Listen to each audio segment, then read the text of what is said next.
नमस्कार।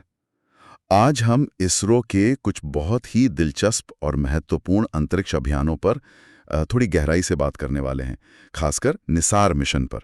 हमारे पास जो जानकारी है वो इसकी तकनीक, इसके मतलब और इसरो के आगे के प्लान्स पर काफ़ी रोशनी डालती है। तो चलिए समझते हैं इसे।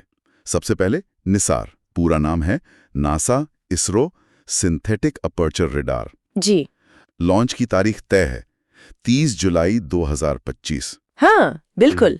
शाम 5:40 श्रीहरिकोटा से GSLV F-16 रॉकेट इस्तेमाल होगा। ओके। करीब 743 किलोमीटर की ऊंचाई पर रहेगा ये। जी, और देखिए निसार कोई ऐसा वैसा सैटेलाइट नहीं है।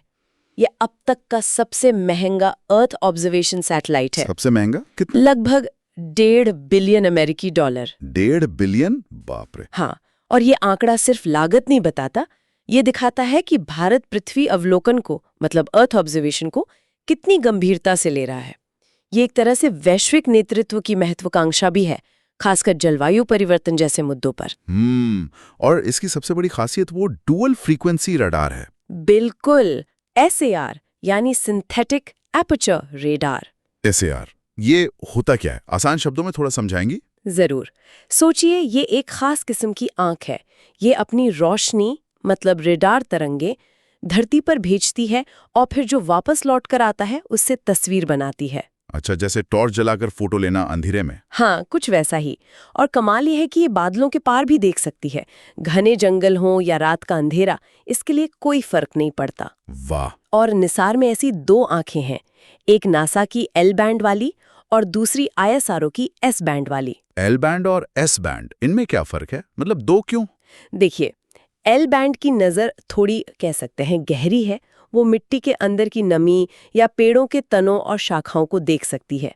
जंगल कितने घने हैं ये पता लगा सकती है। ओके। और S बैंड जो है वो सतह की बारीकियां ज्यादा अच्छे से पकड़ता है, जैसे फसलें कैसी हैं, बर्फ की परत की स्थिति क्या है। तो दोनों मिलकर एक ज्यादा मुकम्मल, लगभग 3D जैसी तस्वीर बनाते हैं धरती की। और ये तकनीक इतनी सटीक है? हाँ, मतलब इतनी ज्यादा कि जमीन में आधा इंच जितने छोटे बदलावों को भी पकड़ सकती है। आधा इंच? सच में? ये तो कमाल है।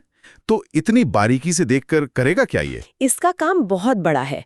निसार हर 12 दिनों में पृथ्वी की लगभग पूरी जमीनी और बर्फीली सतहों को स्कैन करेगा। हर 12 दिन में पूरी पृथ्वी को? जी हाँ, लगभग पूरी जमीन और बर्फ वाली सतहों को। जी। समझिए, ये पृथ्वी का एक तरह से रेगुलर हेल्थ चेकअप होगा। हाँ, हेल्थ चेकअप।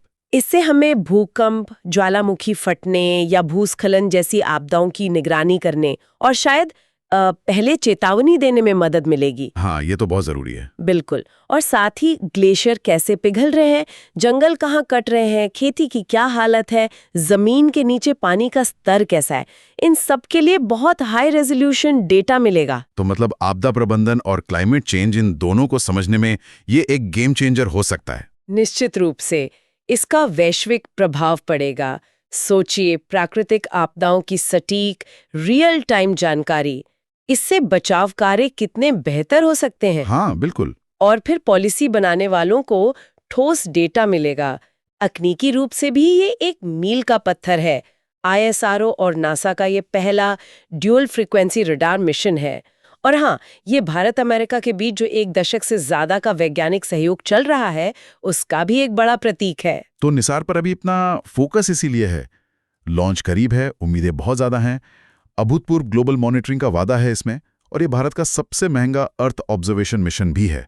ये दिखाता है कि हम स्पेस साइंस में कितना बड़ा रणनीतिक निवेश कर रहे हैं। हाँ, निसार तो पृथ्वी पर नजर रखेगा, पर जैसा आपने कहा, ये ISRO की बड़ी योजना का सिर्फ एक हिस्सा है। भविष्य के मिशन